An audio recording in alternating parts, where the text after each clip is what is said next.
Hello, ladies and gentlemen. Root Beer here with question number 24 on our 2010 Cayley Math Contest. This is the second last question on the paper. If you haven't already, please pause the video and try the question out for yourself.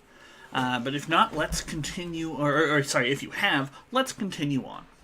So, a coin that is 8 centimeters in diameter is tossed onto a 5x5 grid of squares, each having a side length of 10 centimeters. A coin is in a winning position if no part of it touches or crosses a grid line. Otherwise, it is in a losing position. So we have 3 examples here of losing positions and 1 winning position where it's not crossing any of these grid lines or touching them or anything like that. Given that the coin lands in a random position so that no part of it is off the grid, what is the probability that it is in a winning position? Okay. So, as with most probability questions, we're going to need to figure out 2 things to form the fractions that become our answers. So our probability is going to be, well, we're not going to count anything in this case. What we're going to do is figure out areas where the coin can safely land. So area where the coin wins over area where the coin lands. So usually what we do with a probability question is we figure out the number of outcomes we want divided by the number of outcomes that are possible. It's not the exact same thing in this case. The problem comes about, and this is an actual real problem in probability, but the problem here comes about with the fact that you can't count up every single place that the coin can land safely.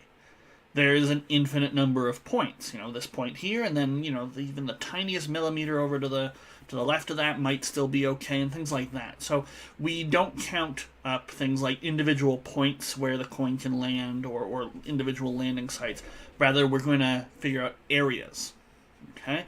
And using areas to describe probability as a ratio between areas that I care about and areas that are possible is fine, but it can lead to certain problems in probability, which is nothing I'm going to get into here.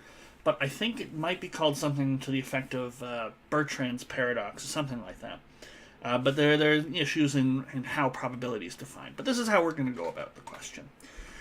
So it's probably easiest to figure out areas where the coin lands. They tell me quite nicely that the coin lands and it's not hanging off the grid. It lands inside the grid. So I don't actually need to look at the grid right now. I just need to figure out, okay, where can the coin actually land? And I'm going to figure out where the coin can land based on its center. Okay, so, the center of the coin can be here, and then, the coin's out here. Now, they say diameter of 8, right? Yeah, diameter of 8, so that means a radius of 4. So we're going to have a little radius of 4 here and a little radius of 4 here. But you'll notice we're not touching, we're not overlapping. Whereas a coin over here or down here that's just touching, well, that's going to be a bit of a problem. Okay. So the center of the coin can't end up at these spots. So where can the center of the coin actually be? Well, what we get is a rather interesting little sort of sub-square almost. Well, it is a subsquare. That is exactly 4 centimeters in from each side. It sort of forms a border. And if the coin is on one of these points, or on this border, then it will just be tangent. It will just touch the outside of the grid, and that's not allowed. And if it's within the border, then the coin that we draw will actually be hanging over the edge. But any point inside here is going to do just fine. Okay, so how much area is this? How much area is the area where the coin can safely land? Well, we know it's a 5x5 grid, and each square has side length 10.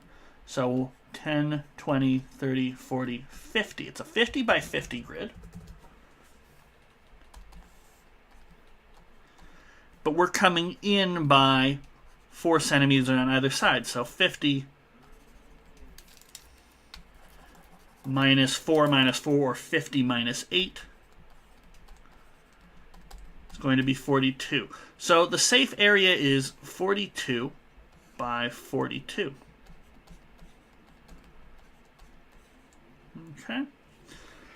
So, I suppose we can grab our calculators, and I don't know 42 squared off the top of my head. Maybe I should. There we go. 1764. All right. So that's the possible areas where the coin can land, assuming I have read the question correctly. Lands in a random position so that no part of it is off the grid. Okay, we're doing fine there. So what is the probability the coin is in a winning position? Okay, where are the winning positions? And we're going to have almost the exact same reasoning for our winning positions. The grid is broken down into, well, it's a 5x5 grid. And we don't want our coin to overlap or touch the sides of any of these grid points. So within a single grid, we're going to have basically the same sort of reasoning. We got to move in by 4 on either side. And we're just going to have 25 copies of that. And that's the safe area for our coin to land in. Because again, we can sort of blow this up a little bit. Again, we can have this sort of safe inside border where if the coin lands, its center lands somewhere inside that border, it's going to go over the side. And if it lands exactly on, it will be just tangent to, just touching the grid, and that's not allowed either. But any coin inside this border area, or this closed off area, will be just fine. Okay, so now we know that these are 10 by 10, but we're coming in by 4 on either side, so it's going to be 10 minus 8, so it's a 2 by 2 area. That's 4. We're going to have 24 of these, and that's going to be just fine. So 25 copies of 4 centimeters squared, that's going to be 100. Okay, and so what can we do here? We've got 100 out of 1764 is our probability.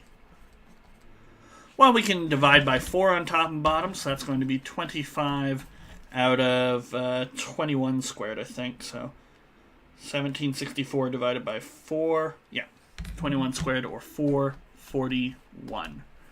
And so that should be our probability.